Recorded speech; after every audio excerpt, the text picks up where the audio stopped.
Allez, vas-y.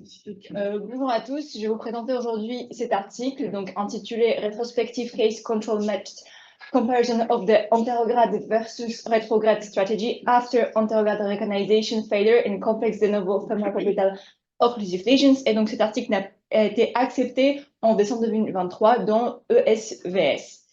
Et donc voilà. Donc, juste pour le contexte, la justification un peu de cette étude, c'est que le nombre de patients souffrant d'anémie est croissant et que c'est une maladie grave qui risque, les patients risquent une amputation, voire une mortalité qui monte jusqu'à 25% à 1 an, et que les traitements endovasculaires évoluent en permanence, notamment les stratégies rétrogrades, surtout pour les lésions situées sous les artères iliaques. Donc, les objectifs de cette étude, c'était une étude rétrospective, 4 témoins appariés, qui comparait donc la stratégie rétrograde versus la stratégie antérograde après un échec de la réorganisation antérograde, dont les lésions fémoro-poplitées qui étaient donc longues. Et on a les deux critères de jugement principaux, c'était la gravité de la dissection après l'angioplastie et l'utilisation de stents, à la fois leur nombre et leur longueur. Et on avait donc aussi des critères de jugement secondaires. Donc, il y avait les amputations majeures qu'ils définissaient comme celles au-dessus de la cheville et un besoin de revascularisation clinique par la suite.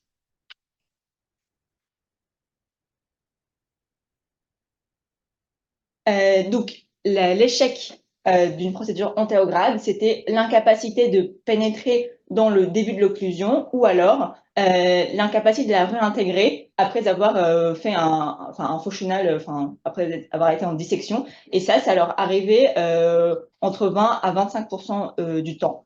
Et donc, leur stratégie, soit à nouveau antérograde, c'était donc le classique antérograde de passer par l'artère fémorale commune homolatérale, ou alors pour eux faire le crossover, c'était aussi donc du antérograde, et la rétrograde, c'était vraiment soit de piquer dans l'artère selon le niveau de la lésion, de piquer soit dans la fesse mais plus distale, ou alors dans les axes de jambes.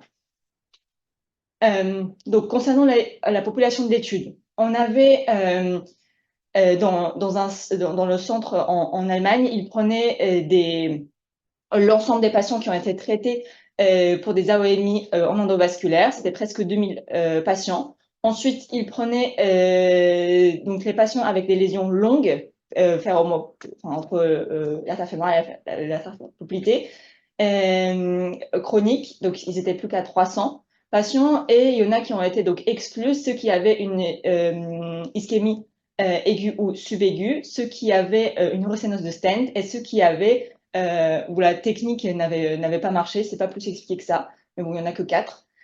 Donc, on se retrouve à plus que environ 200 patients avec 104 qui ont été faits en antérograde et 96 qui ont été faits en rétrograde. Enfin, du coup, à chaque fois, après cet échec antérograde, premier. Et ensuite, ils les ont appariés. Donc, on peut faire vraiment 90-90. Donc, l'appariement s'était fait sur une différence maximale de 2 cm de différence de la lésion à traiter, et aussi selon le score de calcification.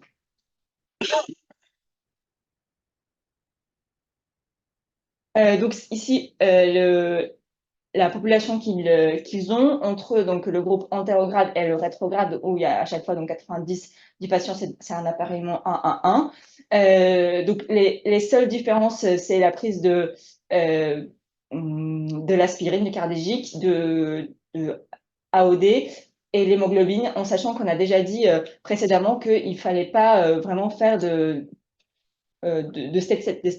tests statistiques là-dessus, parce que ça pouvait sortir euh, des différences pas vraiment, dans les tests par la suite. Ce qu'on peut voir là déjà, c'est des patients très sévères, des patients âgés d'abord. 76 ans, c'est assez âgé.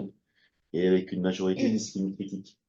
On n'est pas assez conicorne, hein. On a des lésions longues, avec des patients, le taux diabétique, je vois, il est où le taux diabétique? Ouais, c'est ça. Donc, on a presque 50% de diabétiques. Enfin, c'est pas tout à fait. Après, ouais, entre 40 et 50% de diabétiques. Donc, c'est vraiment des patients sévères, quoi.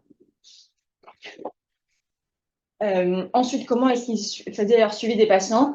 Donc, il y avait chaque patient a bénéficié d'un écho-Doppler le lendemain de l'intervention, et ensuite, le suivi à long terme, c'était à la fois un examen clinique et un nouveau un Doppler, qui se faisait soit une fois par an, soit selon une indication clinique qui arrivait, lorsque le symptôme s'aggravait, qui se faisait soit par le médecin à l'hôpital en ambulatoire ou alors par le médecin traitant. Et ils se plaignent de assez nombreuses données manquantes qu'ils expliquent par la pandémie de Covid. Et donc, ils ont essayé de combler ces manques par des appels téléphoniques, soit au patient lui-même ou bien au médecin traitant. Et donc, ils ont réussi à avoir un suivi chez environ 80% des patients. Donc ici, les lésions qu'ils ont retrouvées, globalement, ils se focalisaient sur la longueur des lésions et des occlusions, le score de calcification, le score de complexité des lésions hémoropoplitées. Et donc, leurs résultats. Globalement, ils ont trouvé que, à la fois, donc ici, à chaque fois sur la gauche, c'est la stratégie à nouveau antérograde, et à droite, sur chaque graphique, c'est la rétrograde. Et donc, on voit que à la fois la gravité de la dissection, à la fois le nombre moyen de stents utilisés et le taux d'implantation de stents au niveau poplité était à chaque fois plus élevé significativement chez les patients qui ont bénéficié d'une nouvelle revascularisation antérograde. Il en est de même pour la longueur des vaisseaux stentés. Donc ici, que ce soit la longueur totale ou alors pour les lésions enfin, courtes, inférieures à 3 cm ou supérieures à 3. Donc on a à chaque fois cette différence qui est en faveur d'une utilisation de la technique rétrograde.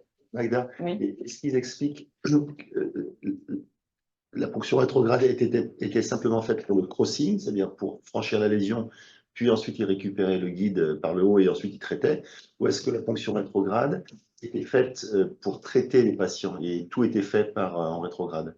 Alors, justement, enfin, ils n'expliquent pas du tout les techniques rétrogrades. Ce qu'ils disent juste, c'est que justement, enfin, les techniques sont non explicitées, mais enfin, Parce que c'est un point clé, parce que ouais. s'ils font tout par rétrograde, évidemment, tu vas moins stenter, parce que quand même, tu es moins à l'aise, tu as des petites intros normalement, voire pas d'intro. Donc là, c'est un point un peu technique important pour expliquer les résultats, par exemple. Non, dans l'article, c'était vraiment pas explicité. D'accord.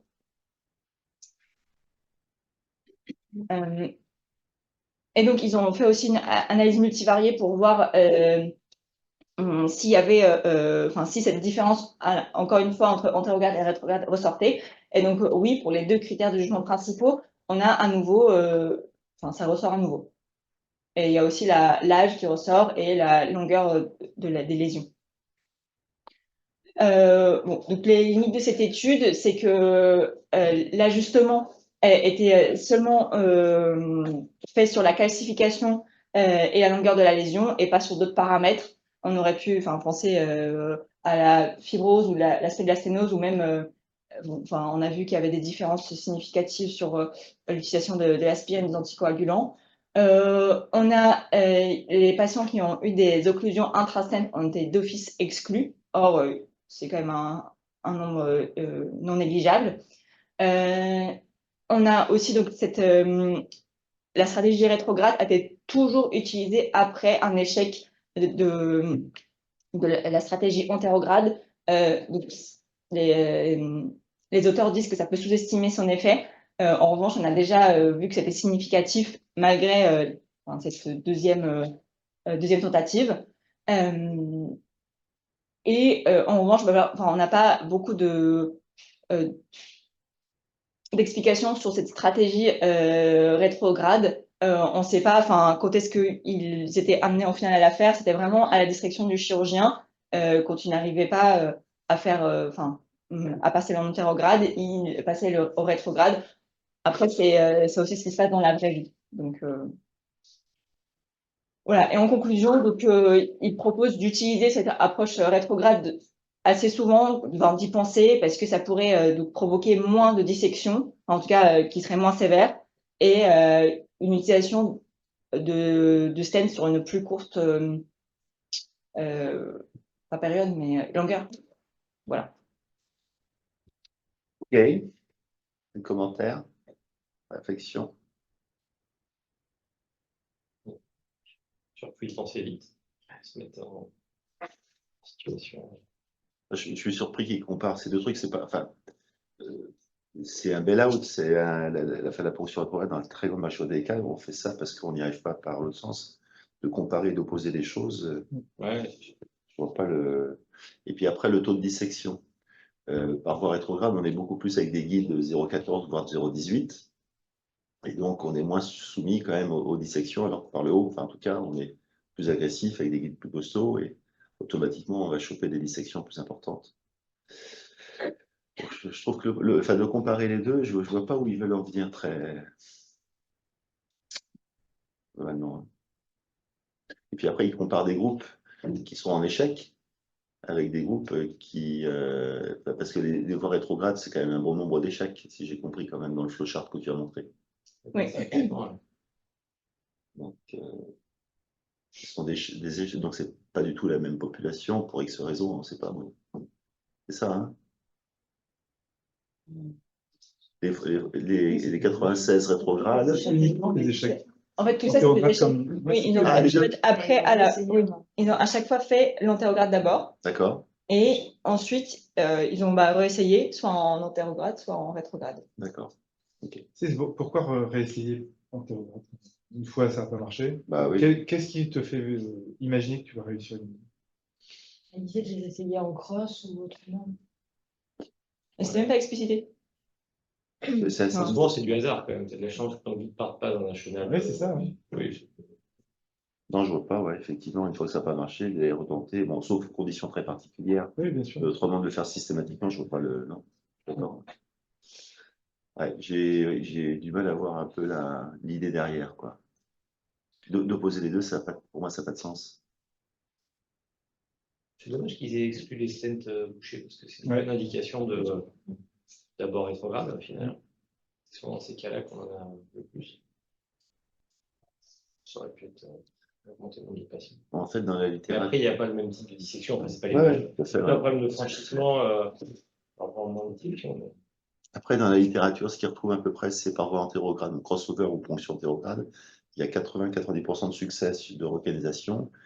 Et le fait de pouvoir fonctionner en rétrograde, il y a 5 à 10% de succès supplémentaires. Donc, en gros, on dépasse les 90% de succès de recanalisation en combinant les deux techniques. C'est ce qu'ils disent qu'il y a 20% d'échecs. C'est ça à peu près, oui.